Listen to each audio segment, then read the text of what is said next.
Welcome to 108 news Telugu బులెటిన్ల ముందుగా headlines. తిరుమలలో రేపు కార్తీక వనభోజనం, పటిష్ట ఏర్పాట్లు. సీఎం చంద్రబాబు ఇంట తీవ్ర విషాదం, సోదరుడు కన్నుమూత. మా దేవుడు పవన్, మా పాలిట రాక్షసుడు మూర్తి.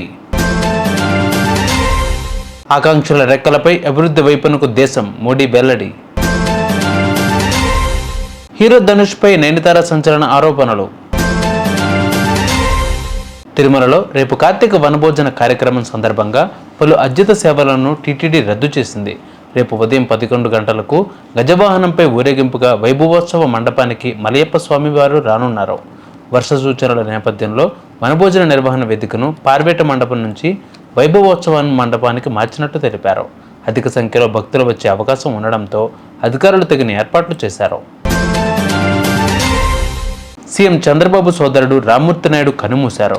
అనారోగ్య బారిన పడిన ఆయన గత కొంతకాలంగా హైదరాబాద్ గచ్చిబౌలిలోని ఏఐజీ ఆసుపత్రిలో చికిత్స పొందుతున్నారు.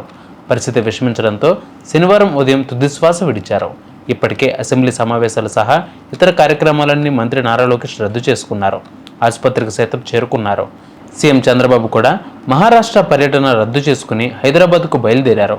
1994 నుంచి 1999 వరకు చంద్రగిరి శాసనసభ నియోజకవర్గానికి తెలుగుదేశం పార్టీ తరపున రామ్మూర్తి నాయుడు ఎమ్మెల్యేగా పనిచేశారు.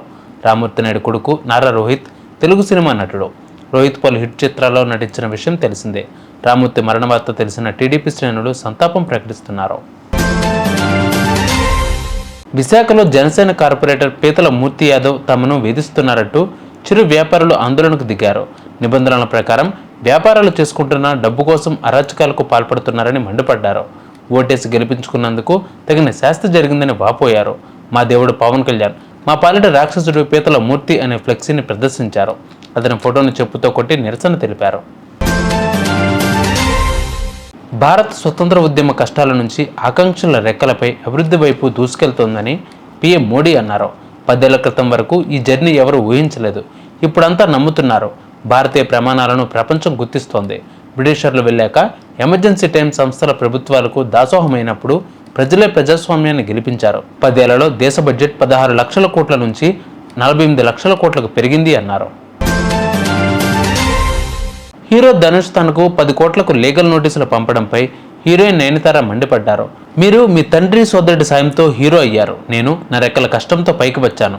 నా జీవితంపై నెట్ఫ్లిక్స్ డాక్యుమెంటరీ తీస్తోంది. అందులో మీరు నిర్మించిన నానుం రౌడీదాన్ క్లిప్స్ వాడుకునేందుకు ఎన్ఓసి అడిగితే 2 ఏళ్ల నుంచి తప్పించుకుంటున్నారు. 3 సెకండ్ల ఫోటోలకు 10 కోట్లు కట్టాలా అని ఆగ్రహం వ్యక్తం చేశారు.